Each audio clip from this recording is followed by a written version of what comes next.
Before we go into this episode, we need to give a shout out to our show supporters, Blacklight Art and Design, who are our go-to for all our screen printing needs. Check them out at blacklightad.com.au.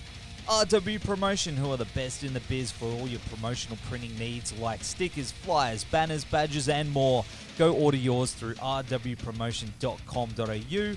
The brutal occult clothing brand Electric Witch, who have amazing apparel from shirts, hoodies, hats to beanies, and more. Check out their full range at electricwitch.com.au and put in the code EVERBLACK for 20% off your order. Also, Lumberpunks Axe Throwing Club, who have venues on the Gold Coast, Brisbane, and Perth, and will be reopening very soon. Put in the code EVERBLACK to get 10% off your booking at lumberpunks.com. Don't forget to subscribe, rate, and review the EverBlack podcast through Spotify, iTunes, YouTube, and Facebook, and check out all our articles at everblackmedia.com. All right, on with the show. They swallowed their daggers, but turning their tricks. They tore my ambition. I'm sick of this game. You talk verbal insert design.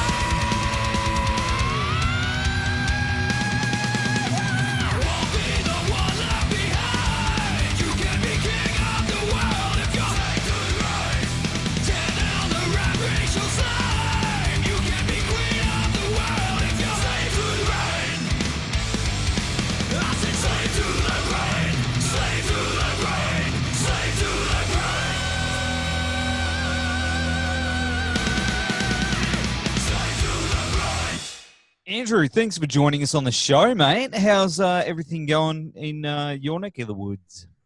I'm going pretty well, mate. Thanks for having me. It's good to be having a chat on the EverBlack podcast. What's it actually called? What's this? Well, this is the weird thing, is because it is a podcast, but I've just started doing the visual thing. So it's is it a vlogcast? Is it a? I don't know.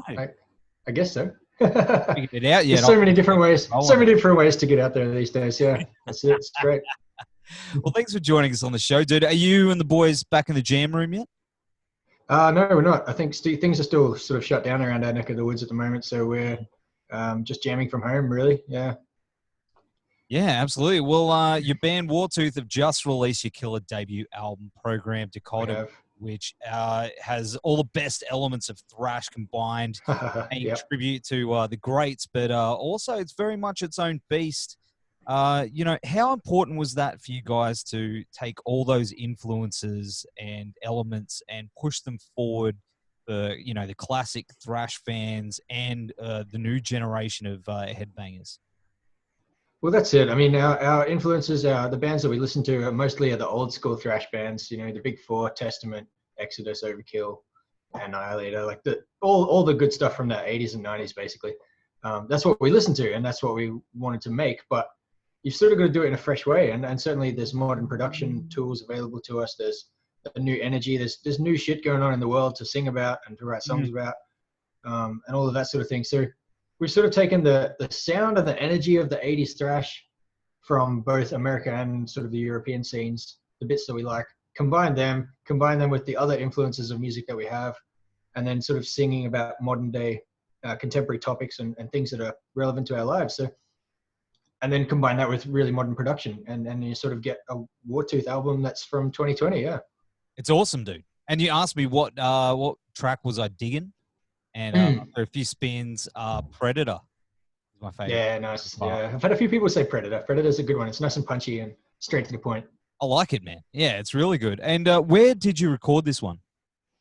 So it's a bit of a mixed bag, this one. We recorded the drums in Brisbane at Tall Poppy Studios. Mm-hmm. We recorded all the guitars at home, like just through digital recording. And then the rest of it we recorded in Melbourne at Monolith Studios. And then Chris at Monolith also mixed it and everything. Oh, cool. Yes. Us, so. He's a legend. Oh, man. His sound, he has fine-tuned his sound over the last Harlot and Mouse's Wake, Espionage, all the other bands that he's been recording over the last like 7 or 8 years. Mm-hmm. He's basically honed his craft, and then we've just sort of turned up at the perfect time and got the best of like all of his experience just chucked onto our album. And I think it all just came to a head right at the right time. I totally agree. I'm super happy with the production. Yeah. Oh man, I love his work, and the two combined It's excellent. And, you know, some of the tracks, I believe, like Kingdom of Fear and Venom Head have been previously released, you know, you re-recorded them. Is that right? Yeah. Completely? Yeah. So we did an EP back in 2016, and they had some of those songs on them. Yeah. Mm. And then we've re-recorded them for the album. I think one Venom had changed actually significantly. We sort of put a few new riffs in there and a few new sections, so mix it up a bit. How much of it did you want to update or change? Where'd you find that The balance? the EP, you mean? Or?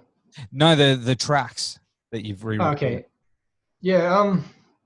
Well, I mean, when we recorded the EP, we did that. That was like a home job, so we weren't super happy with the production and all of that sort of thing.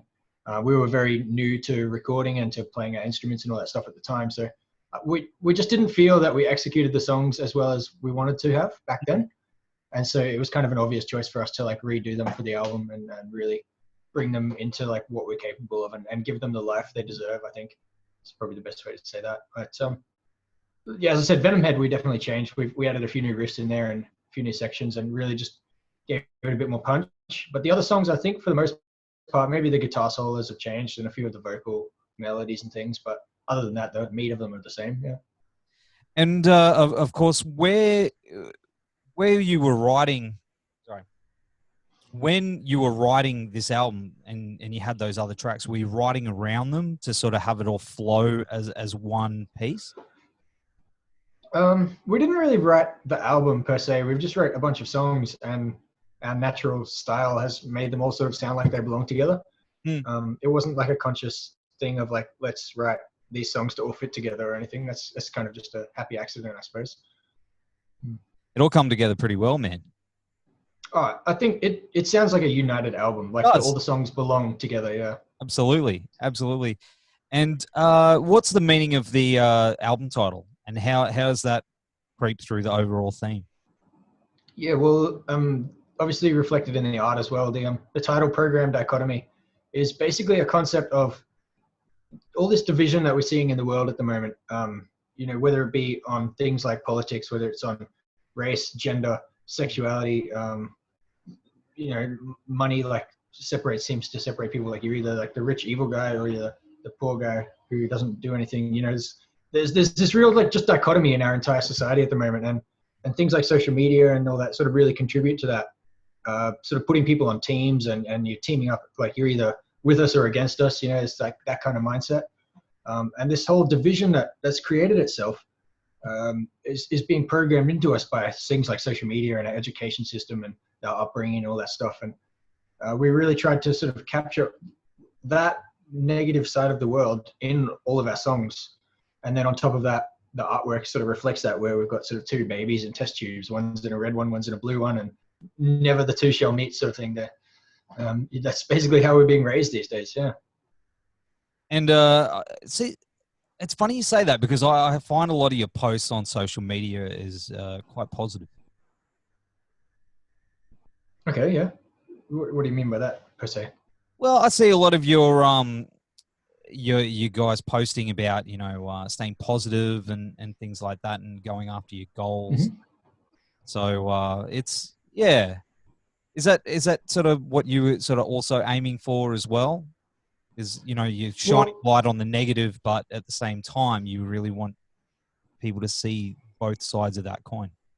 Definitely. But I think more than anything, all of that sort of, we talk a lot about mental health and, as you say, like pursuing your goals and being a better person for yourself and for society, self-improvement and personal development, a lot of those sorts of concepts. We talk a lot about that on social media because we believe that that is the solution to all of that division and all of that hatred and the with us and against us, the red and the blue. Like no, be an individual, have your own thoughts, develop your own opinions on stuff, have discussions with people. You know, like don't subscribe to this team mentality of like, I'm part of the team, so I don't have to actually be a person. I can just be a number on a team, and then if our numbers are greater than the other guys, then we win the argument, sort of thing. It's like, no, be your own person, develop your own self and your own opinions. Yeah, so that's the kind of the message behind that. It's our answer to the division, I think. Yeah. I love it, man. It's awesome. And of course, I saw that you're running a bit of a competition in a way, where if you sell a certain amount of albums, you're going to be giving away a rad merch pack. Is that right? Yeah, that's basically what we're doing. So every 50 CD sales that we make, we release a prize. So I think this one was a merch pack, and I think the last one was a merch pack too. But the next 50 that we get to, we'll do something else, and sort of keeping it interesting. But also, it's our way of saying like thank you to everyone that's supporting us and buying our music. Obviously, in a digital age, it's really easy to stream everything for free, but we really appreciate people buying the CDs and collecting the hard copies of our music. And like I'm a CD collector myself, so yeah, it's good to see people out there still doing that stuff. Absolutely, dude. And I think it's cool. Have you hit it yet? Well, you got to be close. We just got to 150 the other day, so there'll be a merch draw coming this week. Yeah. Yeah, awesome, man. Yeah, that's Yeah, awesome. What's the goal after that? What about a beer and pizza jam party at like 250 or something? that'd be actually pretty cool. Like have a few people come around and we'll just hang out with them. And I mean, Corona allowing for it, but yeah, that'd be great, man. Yeah. Do you collect hard copy music, like you CDs, records? I used to. Mm. I've just run out of room because I've got action figures coming out my all through here. Yeah, fair enough. I can see some stuff behind you there. Yeah, it's I still quite have interesting. them. I still collect. I've still got all my albums. They're just Nice. I just got rid of the plastic jewel cases, and I've got them all sort of alphabetically filed away. In the wallet. Yep. Yep. In a big tub. Yeah, nice. Yeah. No, yeah, it's like metal's one of those kind of genres where people do still collect things. There's a real attachment to the music more so than I think, the mainstream sort of genres of music. People still collect records. People are still buying cassettes and CDs and merch. And everything. It's really good to see. And it obviously helps us as an artist make a bit of coin and all that sort of thing too. So. Oh, totally support it, man. I'm all about merch. I'm all about shirts and patches at the moment is my thing. Nice. So yeah, I'm doing the battle. I see you've got your jacket in the background there. Is that right? Yeah, it's hiding out in the background there. Yep. I got a battle jacket. So yeah, I collect patches as well and try and get that thing going. The grieveless, sleeveless, as I call it. That's right. And of course, I mean, you guys have shared the stage with Marty Friedman, Metal Church, Voivod, and you've done a bunch of others as well. I can say, is that right? In the background, you've got all those gig posters. That wall is covered in every gig poster from a gig that we played. So I think we're up to about 70 something gigs in our career, and I've got a poster from every single one of them, or like a flyer or some sort of representation of it. And yeah, we've supported a few international bands. The first one was a band from New Zealand called Fallen Order, and then we've done like Lich King, we've done Ross the Boss from Manowar, and then like you said, Marty Friedman, Metal Church, Voivod. And we were going to support Sacred Reich and Violence when they came out in next month, but obviously all that's been moved now, so we're not sure what's going on there. But I mean, yeah, it's really cool to support international bands when they come out.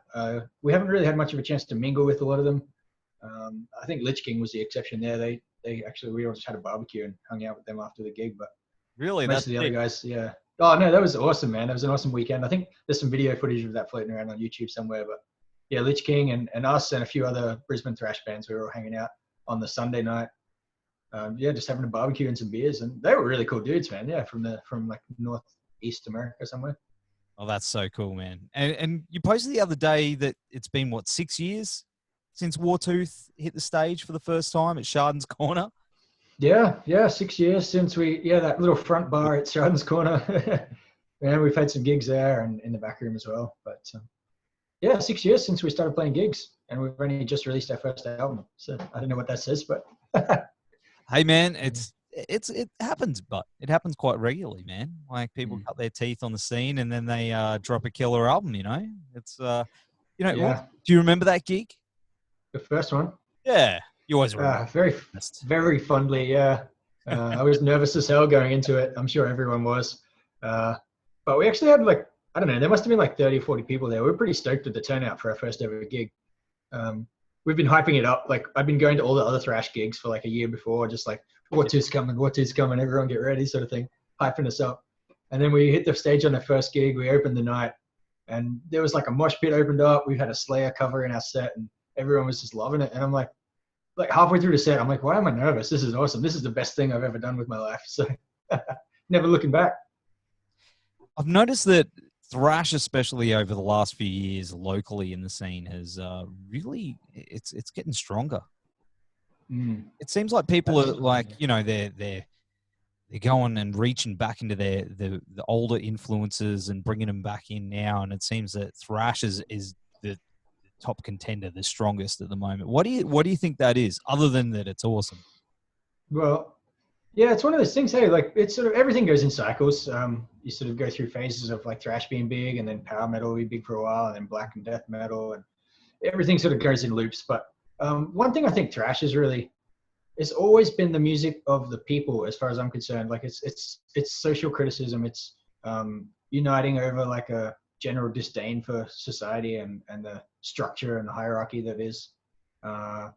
And most, like, it sort of has that punk attitude of like, fuck the system, that kind of thing. So it's always kind of relevant to the more angsty types of people like myself and all of our thrash fans and fellow thrash bands.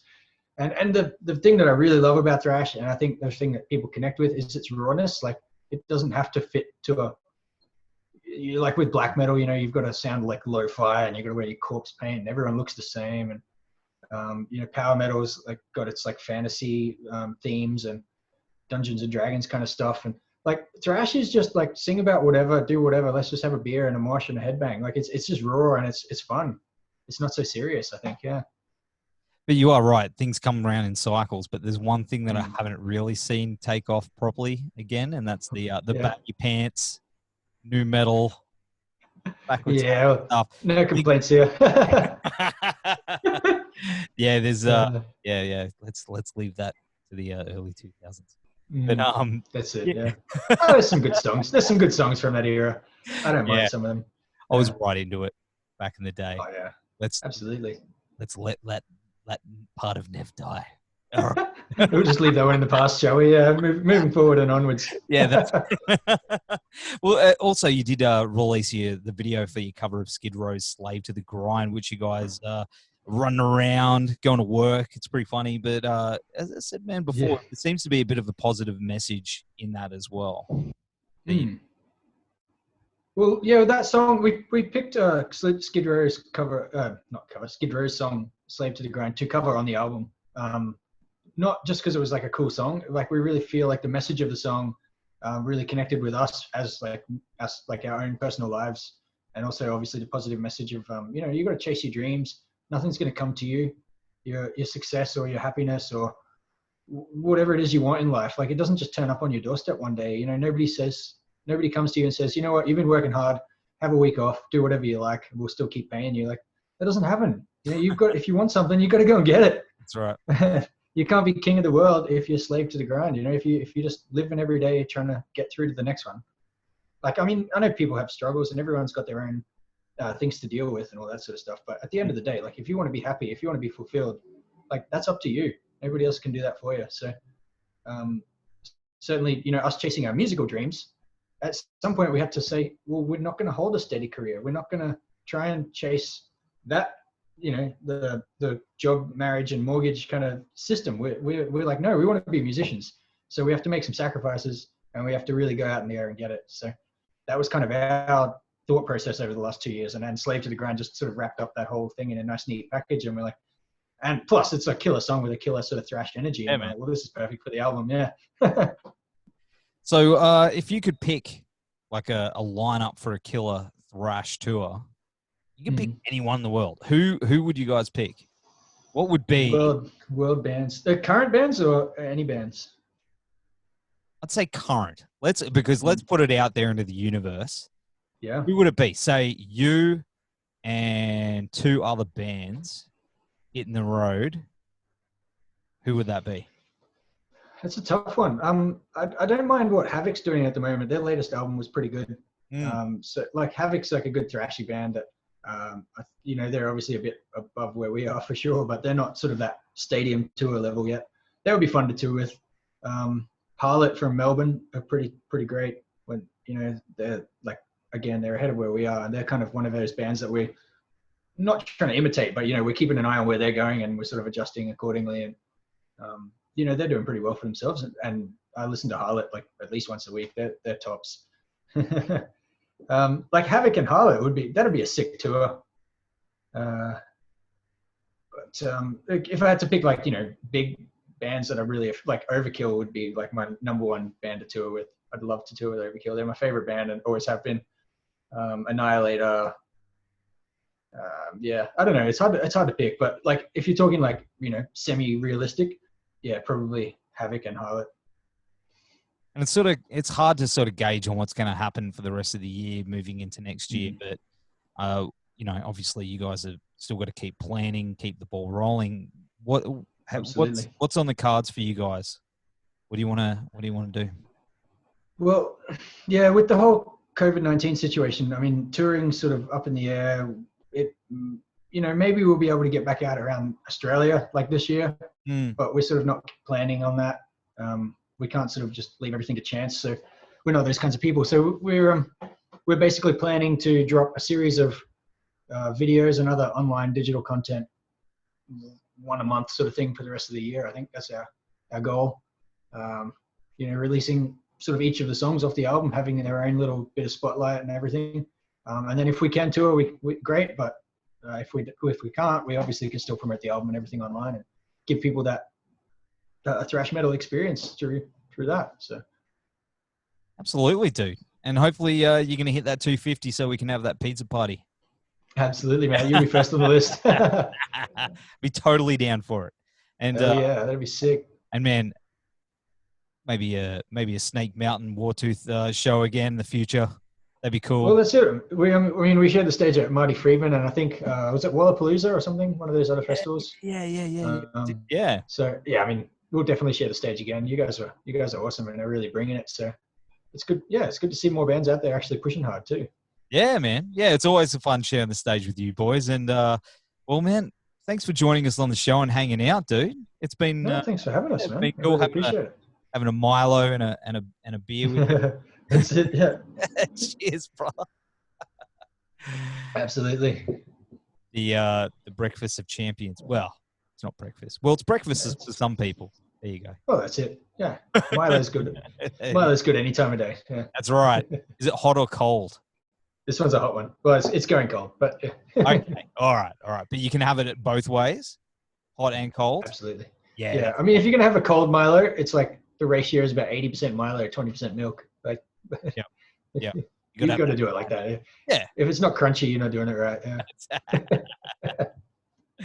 Well, brother, it's awesome being talking to you. Wartooth Programmed Dichotomy is out now everywhere. Go and get physical copies, everybody out there. The links will be right here somewhere. Thanks again, bro, and take care.